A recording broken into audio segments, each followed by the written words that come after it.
I could be wrong, but I feel like something could be going on. I could be wrong, but I feel. Today from Jerome Powell, chair of the Fed. For the he said there will be higher inflation, there will be slower growth.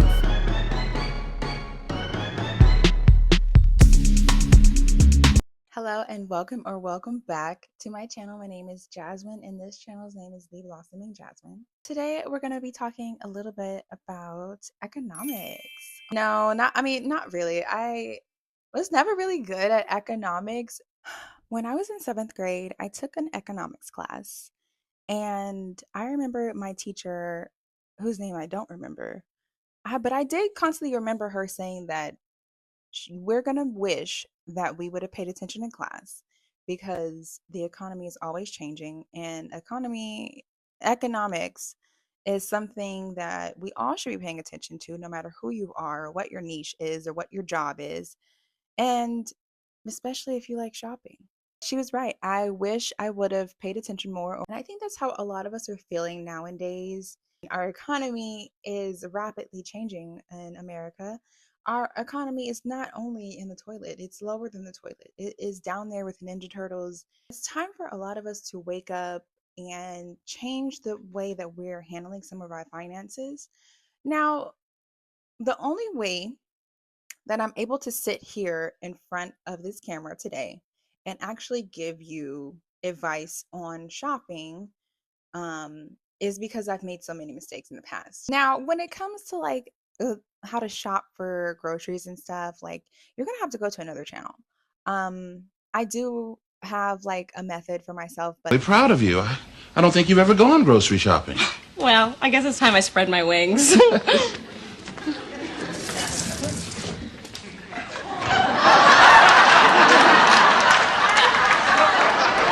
this is not the channel for that. We're going to talk about how the economy is going to be affecting luxury shopping and just shopping overall. I know it sounds very like oxymoron, but it's definitely doable. And I want you to sit tight, pay attention, and just hang in there for the rest of the video. One thing I do want to mention before I start this video, because I started filming and I totally forgot to bring this up, and I was thinking about this for a long time. I've seen a lot of videos go viral on TikTok talking about, we're going to China, we're going to China, we're going to go shopping at China. You can get a Birkin bag for $1,000. For a bag? It's not a bag. It's a Birkin. If you want to go to China, baby, and have a great time. I would love to go to China, but I'm not going to China to go buy no Birkin bag, no fake Birkin bag. And I'm going to tell you why. If you're spending $1,000 on a fake Birkin, you're wasting your money and you're not shopping as smart as you think you are. I'm sorry. Somebody had to say it.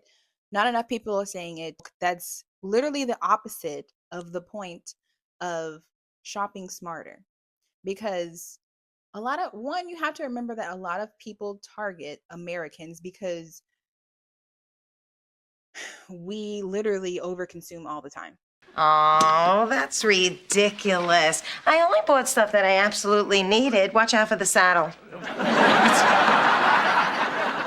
It's fine. Look at all this junk. All the time, especially with shopping. And so if these tariffs are happening and they're trying to cut out the middleman by, hey, America, you can come over here and shop. Of course it sounds good, but you really have to think about, what are you actually getting out of this? If you want to go to China and shop, do that.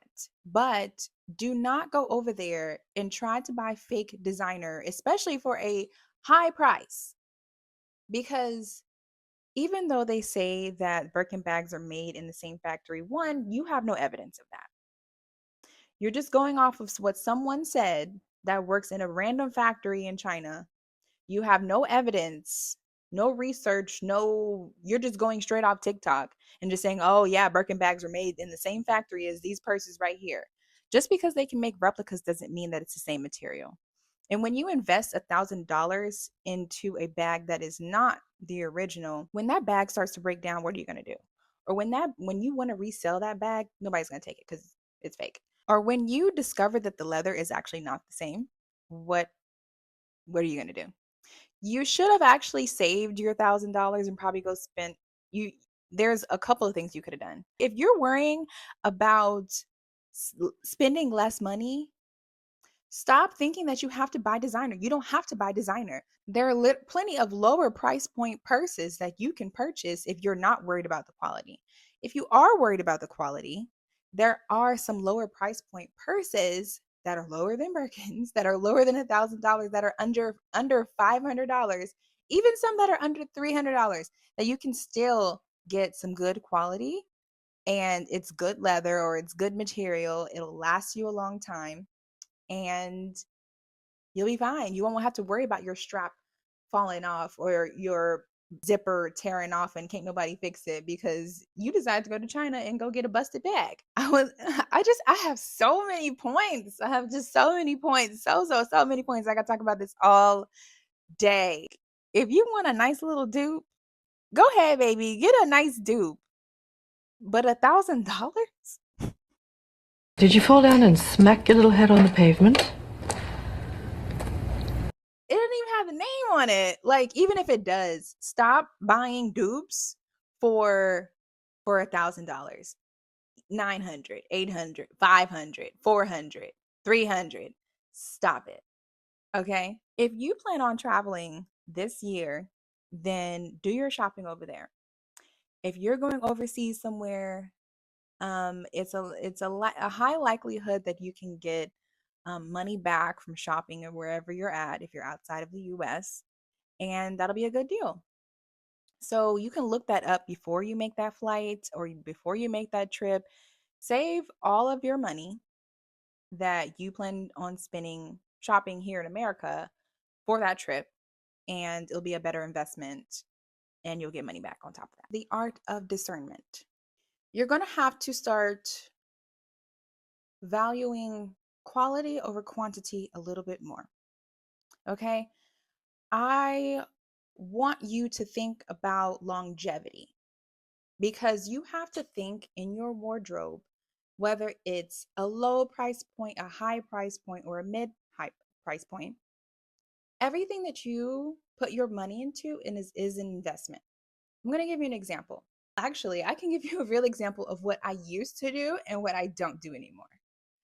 When I decided, I was like, okay, I have saved up enough money. I'm ready to go shopping. The first thing that I would do was go to the mall Forever 21 and just rack up just a whole bunch of stuff. And it doesn't matter if it's Forever 21 or Zara or whatever.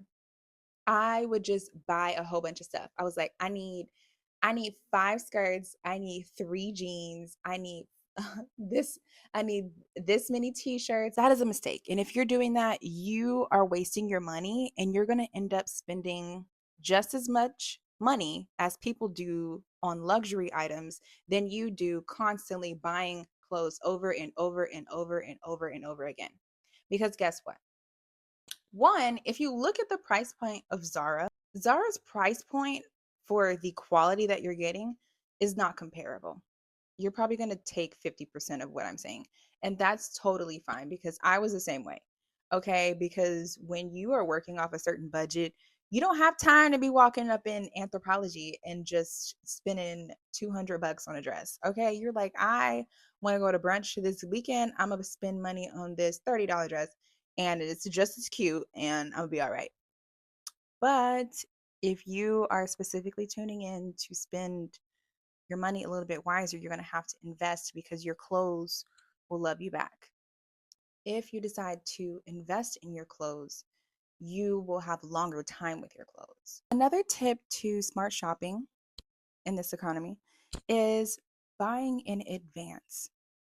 For me, right now it's May. I think it's May. Yeah. I'm filming this on May 4th. I'm already coming up with a Pinterest board for my outfit on Juneteenth. You know why?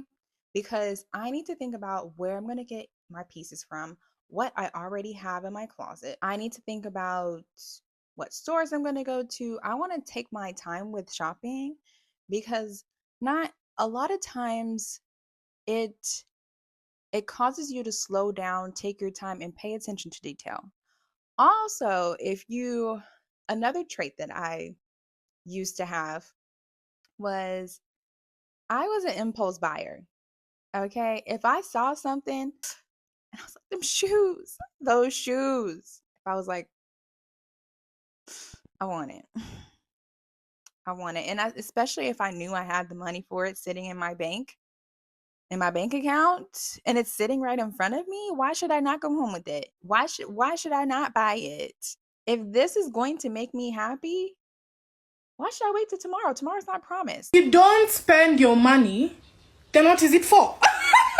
Being broke teaches you how to behave in a crisis. It's called life skills. Having $5 but meeting people for lunch, that's called bravery.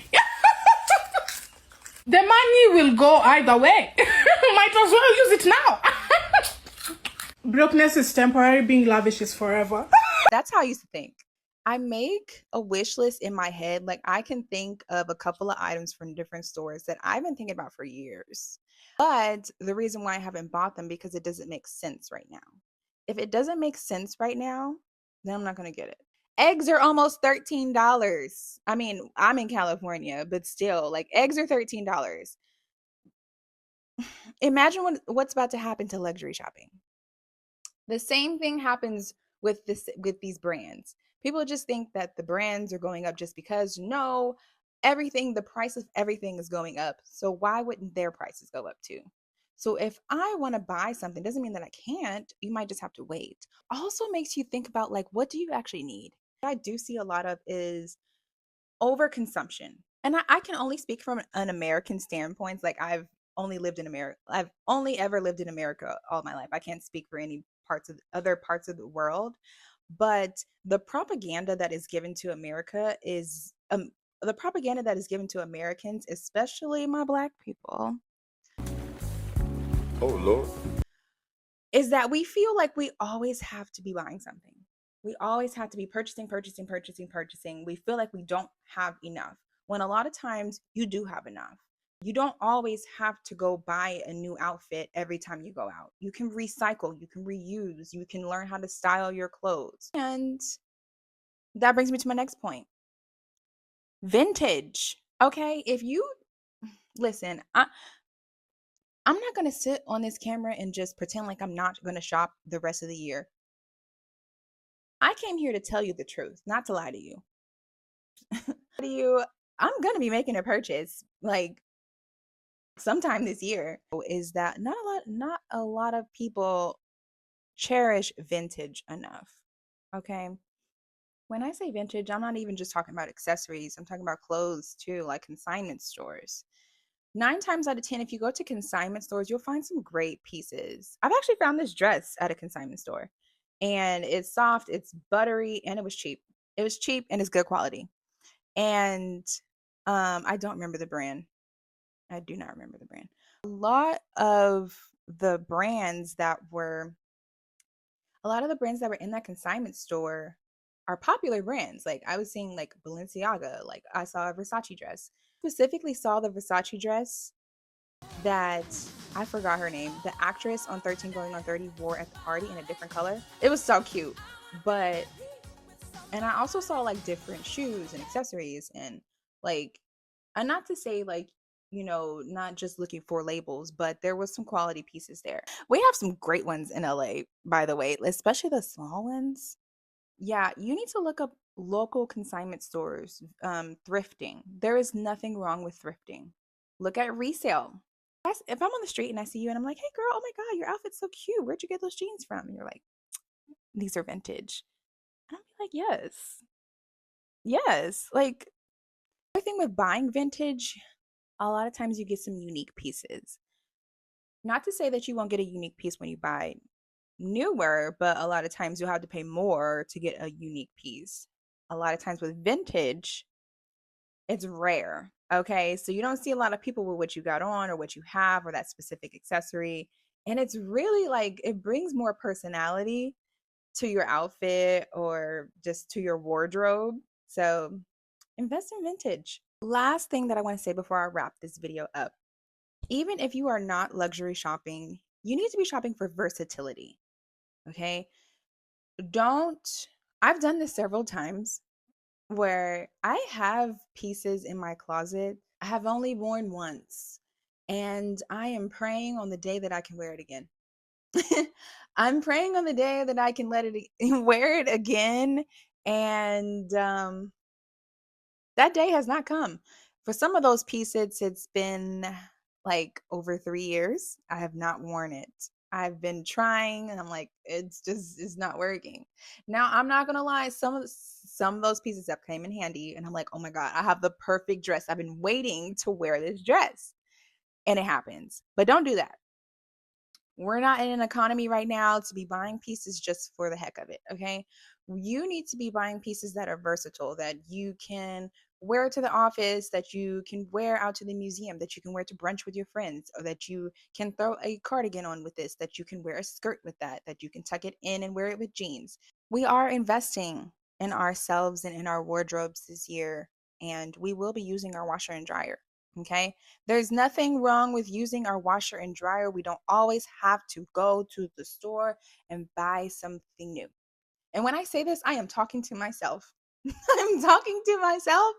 And I have, trust me, I have come a long way, a very long way. I said a lot, but it's because I'm very passionate about this topic. I want you all to shop smarter and take in what I'm saying and just breathe. So that's all I have to say for this video. And as you can see, I just changed up the background because I just moved, and yeah, I moved, and my room is not ready yet. This is half of my closet. I have two sides of my closet. So just be on the lookout for different backgrounds and also different topics. And I will be looking forward to getting out my next video. Thank you for tuning in. If you have not already, please like and subscribe. And as I always say at the end of every video, stay blossoming. Bye.